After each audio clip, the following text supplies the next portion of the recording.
Bonjour à toutes et à tous. Un service d'aide et de soins spécialisé en assuétude, c'est ce que propose Drugscare. Drugscare, un service du Centre d'action laïque de la province de Luxembourg, un service agréé par la région wallonne. Et Drugscare dispose depuis ce jeudi de tout nouveaux locaux à Arlon. L'occasion pour nous de recevoir deux de ses membres. Boris Serment, bonjour. Bonjour. Vous êtes coordinateur du service Drugscare et à vos côtés, François Thomaset, bonjour. Bonjour. Vous êtes animateur au service Drugscare et on aura l'occasion évidemment de détailler ce que vous faites, voilà, quel est votre quotidien tous les jours. Parce que évidemment, quand on parle de drogue, voilà, au niveau du grand public, on pense tout de suite héroïne, on pense marijuana, mais on passe pas nécessairement à d'autres drogues qui sont tout à fait légales. Et vous vous adressez justement à tout type d'addiction finalement. Tout à fait, que ce soit avec ou sans substance. Donc, ça peut être l'addiction aux écrans, aux jeux vidéo par exemple. Donc ici, c'est même par rapport à l'alcool, on parlait de drogue légale, aux médicaments. Donc, on essaie justement de déconstruire cette idée d'usager de drogue, voilà, par injection notamment. Donc ça, c'est quelque chose d'important. Voilà. Alors ici, on l'a dit, il y a des tout nouveaux locaux qui viennent de s'ouvrir ce jeudi, situé au 24 rue des Faubourgs, comme ça je donne l'adresse au passage. En quoi est-ce que c'est important pour vous justement d'avoir ces nouveaux locaux Qu'est-ce que ça va changer dans votre quotidien? On imagine vis-à-vis de l'accueil évidemment des personnes. Donc justement, on a un accueil qui est situé à la rue Netzer qui nous permet de recevoir les personnes en groupe. Là, ici, les nouveaux locaux, on a des bureaux individuels. On a un espace pour les rencontres, les entretiens individuels, un espace pour les réunions. Ça va nous permettre de travailler plus en confidentialité et d'avancer sur des projets tout en restant sur Arlon, quoi. Voilà. Alors, on l'a dit, c'est un service d'aide et de conseil, mais concrètement, ça veut dire quoi exactement?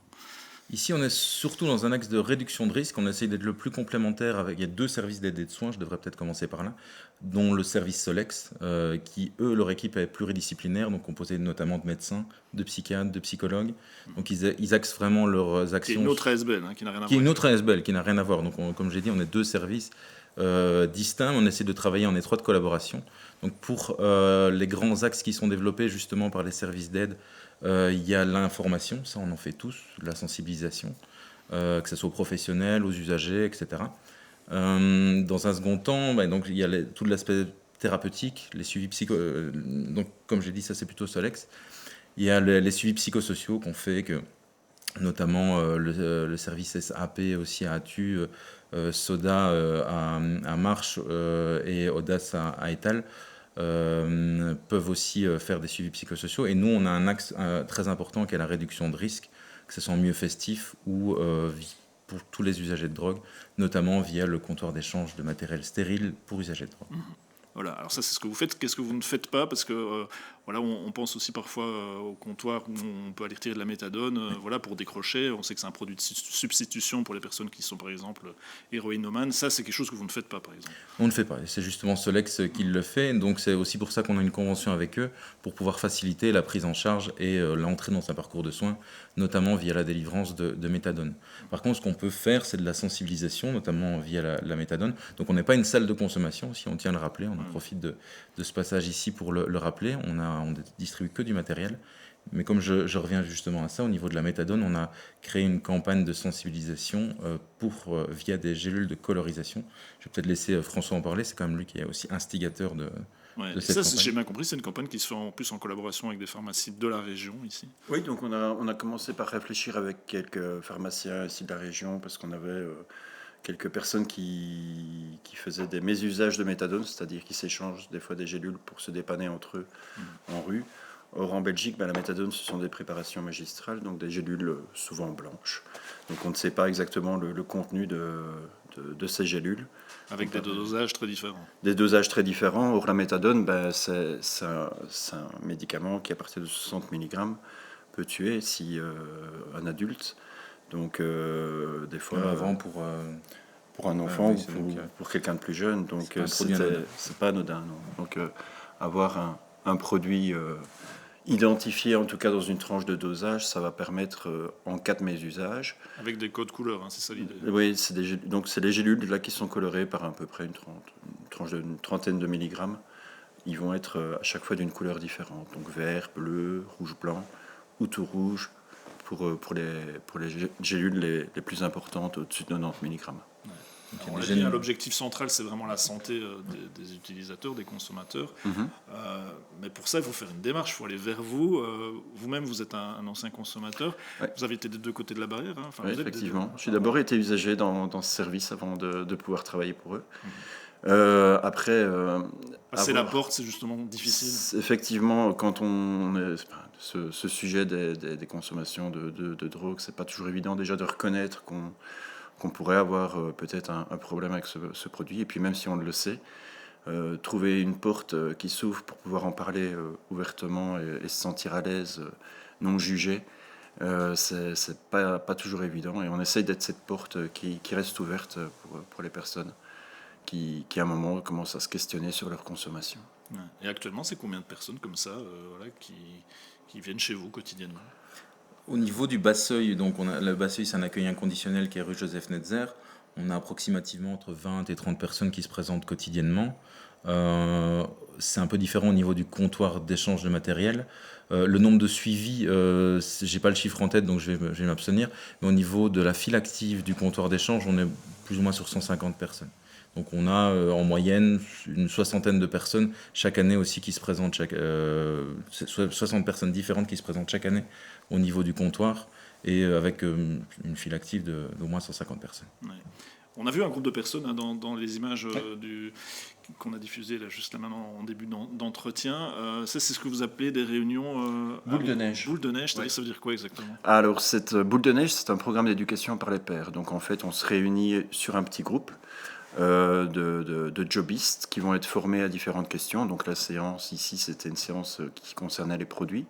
La séance précédente concernait les hépatites et le VIH, donc on les informe sur les modes de transmission, les risques, les traitements pour les maladies, sur les produits, sur les effets, sur les dangers, sur les risques des mélanges, justement des mélanges souvent que eux connaissent, vu que pour la plupart ils ont été ou ils sont encore consommateurs. Et donc ce petit groupe de personnes qui sont sensibilisées à ces questions vont à l'aide d'un petit questionnaire qui est plus un support, ils vont aller passer cette information-là à leur père. C'est ça, donc c'est un relais pour vous. Ouais, tout à fait. Un relais dans la rue. Quoi. Le service ne peut pas fonctionner sans la participation active des usagers. Ouais. Même pour ce qui était de la question de la méthadone avant, c'est en faisant remonter ces informations des usagers qu'on s'est rendu compte que, ah oui, effectivement, là, on constate qu'il y a de l'échange en rue et plutôt que de se voiler la face, on essaie d'y apporter des solutions. Parce que les usages changent. Hein. On imagine bien que les consommations d'il y a 20 ans ne sont plus celles d'aujourd'hui, même si elles existent sûrement toujours, mais peut-être pas dans les mêmes proportions. C'est quoi les tendances actuellement? Je ne sais pas s'il y en a. Hein, mais... de tendances, on peut s'en rendre compte, nous, sur le terrain. Je pense que Eurotox, notamment, fait des études généralement sur le sujet. On peut le voir qu'il y a des tendances assez prégnantes, notamment la consommation de kétamine en milieu festif. On intervient donc du coup aussi en milieu festif. On a beaucoup de questionnements autour de ce genre de produits.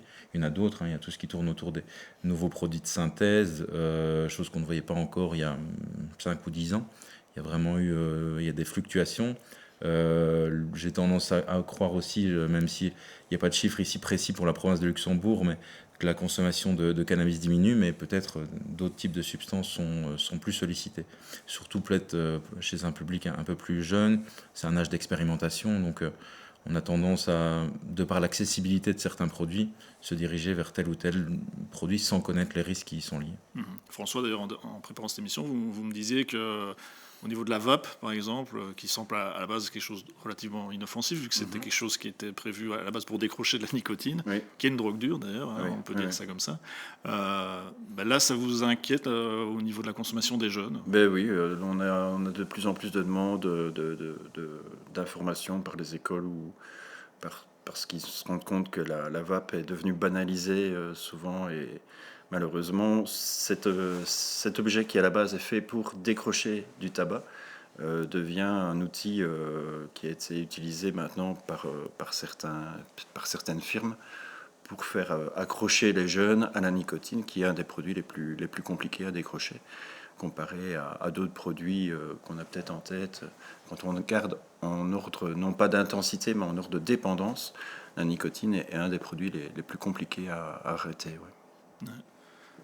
Ici, voilà, on voit qu'il y a différents types d'addictions. C'est vrai qu'on reparle beaucoup aussi consommation de drogue dans l'actualité, avec les violences qu'il y a dans les grandes villes, avec la répression qui se met en place. Il y a une tendance à vouloir criminaliser les consommateurs, en les considérant comme un maillon de la chaîne et co-responsable finalement de ce qui se passe au niveau des violences. Quelle est votre position par rapport à ça ? Est-ce que ça, c'est vraiment la voie à suivre ?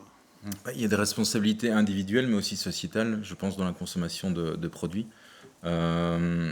Ici, il faut se poser, je pense, les bonnes questions. Pourquoi il y a encore à l'heure actuelle autant de consommation ? Qu'est-ce que ces personnes recherchent ? C'est souvent, on le constate, lié à, par exemple, un environnement qui peut être relativement anxiogène à l'heure actuelle. Souvent, c'est des personnes qui se retrouvent face à une détresse qui ont tendance à utiliser un produit comme un outil. Donc, c'est aussi toutes ces questions de voir les usagers comme des criminels. C'est une façon encore de les marginaliser potentiellement un peu plus et de les couper d'un parcours de soins. Donc ici, c'est une question sociétale, mais vraiment de savoir comment y répondre de manière pragmatique et notamment pour une réglementation, en tout cas c'est la position qu'on défend, une réglementation de tout type de produits beaucoup plus stricte, et donc ça va aussi de l'alcool notamment qui selon nous pourrait être réglementé de manière beaucoup plus pertinente, on va dire ça comme ça. Et au-delà aussi des produits même pharmaceutiques qui se retrouvent très facilement dans la rue, et je dis dans la rue, en fait, même parfois on peut commander ça sur Internet. Ah oui, le facteur fait, malheureusement, il s'en rend compte et à son insu, il fait partie des nouveaux dealers par les commandes Internet, etc. Donc il y a des produits qui maintenant on estime à peu près à un nouveau produit tous les 10 jours qui apparaîtrait. Après, ça rencontre son public ou pas. Et si ça rencontre son public, oui, c'est un nouveau produit qui va apparaître. Donc c'est assez important comme question dans notre société. Malheureusement, on n'en parle peut-être pas toujours assez. Ou en tout cas, on a toujours le même point de vue qui est mis en avant. Il n'y a aucune garantie sur l'achat aussi. Les personnes ne savent pas concrètement ce qu'ils achètent, même si on peut me donner n'importe quelle information sur ceci est un stimulant ou quoi que ce soit. Non, à la base, on n'a aucune information sur ce qui est consommé dans tout ce qui est nouveaux produits de synthèse. Donc les gens consomment à l'aveuglette et ça, c'est très très dangereux. Et on a un peu une idée préconçue du consommateur qui est nécessairement à la limite un SDF qui est dans la rue, mais en fait, voilà, j'imagine que vous, avec votre expérience de terrain, vous voyez qu'il y a tout type de profil, quoi. Tout à fait. Il y a des jeunes, il y a des vieux, il y a des travailleurs, il y a des personnes qui ne travaillent pas. Il y a vraiment tous les types de profils. Et je pense que maintenant, avec le produit qui est le plus courant dans notre société, c'est-à-dire la cocaïne, là, on touche maintenant vraiment à tout le monde, à tous les publics. Et ce qui est important pour nous, c'est justement de travailler ces représentations, de comprendre qu'on ne perd pas son statut de citoyen parce qu'on consomme. Donc ça, c'est quelque chose d'aussi important. C'est ce qu'on essaye, via toutes nos actions, de redonner, d'humaniser aussi ces personnes, parce qu'on entend toujours un toxicomane. Enfin, on a vu parfois des gros titres, un toxicomane ceci, un toxicomane cela. Avant tout, ça reste des personnes à part entière et qui ont droit, qui sont beaucoup plus complexes que de les réduire juste à leur consommation. Ouais. Et alors il y a cette volonté évidemment de Drugscare d'ouvrir le débat, d'en discuter, de lever les tabous. Ça passe notamment par un jeu qu'on a présenté durant l'été qui s'appelle Toxocity. Effectivement. Ça, l'idée, c'est d'aller... c'est de s'immerger un peu dans la vie d'un consommateur ou d'un polyconsommateur et de voir un peu... je veux dire, pour qu'une personne lambda, comme pour un usager, nous on l'utilise beaucoup avec des personnes qui n'ont pas vraiment de connaissance du milieu et qui finalement se retrouvent par l'utilisation de cet outil dans les baskets d'un polyconsommateur qui cherche son produit ou qui peut-être commence à le vendre aux autres joueurs. Et oui, on a eu des réactions. Points de vie, notamment dans le parcours. Ouais, on a eu des réactions assez intéressantes par les personnes qui ont pu en faire l'expérience. Ouais. C'est-à-dire des personnes qui ne veulent pas au départ vendre de produits, puis qui se rendent compte qu'ils perdent de l'argent, qu'ils perdent de la santé, donc ils se mettent à vendre du produit. et qui finissent par me dire, mais votre outil est dangereux. Je dis, cet outil est juste représentatif de ce qui se passe dans notre société. Et c'est pour ça que des personnes mettent le pied dans ce système et ont des fois du mal à s'en sortir. Et l'outil dangereux, c'était parce que la personne notamment a pris du plaisir, enfin c'est une personne évidemment qui était très loin de quelconque parcours de consommation, et justement la personne a dit votre jeu est dangereux parce que j'ai pris du plaisir à consommer, à me retrouver justement dans un parcours de consommation, et c'est en l'occurrence là, ce qui lui avait fait plaisir, c'était de gagner de l'argent en vendant du produit aux autres. Ça questionne. Et finalement, oui, c'est quelque chose qui est permis parce qu'il n'y a pas de contrôle sur la vente finalement. Le seul contrôle qui a été offert, c'est la législation qui l'a établi en pénalisant, en rendant illicite la vente de produits. Elle a ouvert le monopole à tout ce qui est vente illicite. Pour vous, personnellement, qu'est-ce qui vous a permis de décrocher? On imagine que ça doit être fort différent d'une personne à l'autre, mais... Il n'y a pas deux parcours les mêmes. J'ai pas la baguette magique, malheureusement, parce que sinon ce serait trop facile, j'ai envie de dire. Pour moi, je pense que ce qui aide beaucoup, c'est justement d'avoir encore des personnes qui sont là, des personnes qui peuvent être attentives, qui peuvent, au moment où on en arrive à se dire c'est plus possible, j'y arrive plus, j'ai besoin d'aide, justement avoir quelqu'un qui dit ah ouais, ok, on est là et on va essayer. Moi, c'est ces personnes-là que j'ai eu la chance de rencontrer à ce moment-là qui ont participé à ce mieux-être. Après, voilà, je vais pas dire que c'est pas qu'une question de volonté. En tout cas, c'est un ensemble d'éléments qui se mettent en place. Et nous, on essaye justement de favoriser cette mise en place de différents éléments. Donc des personnes, souvent on le voit même pour les autres personnes pour qui il y a des améliorations, on va dire, on ne parierait pas sur elles sur un mieux-être. Et finalement, c'est le contact avec un membre de la famille ou un ami qui va prendre un peu plus soin d'elle, ou alors une hospitalisation qui peut marcher si la personne prend suffisamment de temps. C'est pas... on ne soigne pas des années d'addiction sur quelques jours ou quelques semaines. C'est un travail de longue haleine, tout à fait. Alors je terminerai par 2 enquêtes qui sont en ligne actuellement. Il y a toujours moyen d'y répondre, donc j'en profite ici pour relayer la demande. On trouve ça sur le Facebook de DrugsCare. Ça concerne plutôt les jeunes, 16 ans et plus, vraiment par rapport à la question des jeux vidéo, savoir finalement qu'est-ce qui les rend captivants pour les jeunes. Ça, c'est une première enquête. Et la deuxième, c'est pour des jeunes de 16 à 25 ans qui habitent la province de Luxembourg. Et là, c'est plus sur la consommation d'alcool, c'est ça. Tout à fait. C'est pour nous, ça va nous aider essentiellement pour un petit peu recréer tous des outils d'animation qui soient un peu plus ciblés. Donc c'est vraiment une aide essentielle, et potentiellement aussi pour partager toutes ces données avec Eurotox, encore une fois, pour pouvoir voir quelles réponses analyser. Enfin, qu'est-ce qu'on pourra analyser via toutes ces réponses. Ok, très bien. Un grand merci en tout cas d'être venu avec nous pour partager votre expérience avec ce service DrugsCare qui est situé à Arlon, mais on a compris qu'il y a aussi des décrochages qui se font à différents endroits de la province de Luxembourg via le CAL. Et je rappelle l'adresse des nouveaux locaux à Arlon, 24 rue des Faubourgs. Vous pouvez aussi contacter le service par téléphone, et là je signale il y a une petite erreur au niveau du numéro de téléphone, c'est ma faute. C'est en fait le 063 230 230, le 063 230 500, ou bien sur le site du calluxembourg.be. Un grand merci d'avoir été avec nous. Merci à vous de nous avoir suivis. On se retrouve la semaine prochaine pour un autre invité de la rédaction. À très bientôt.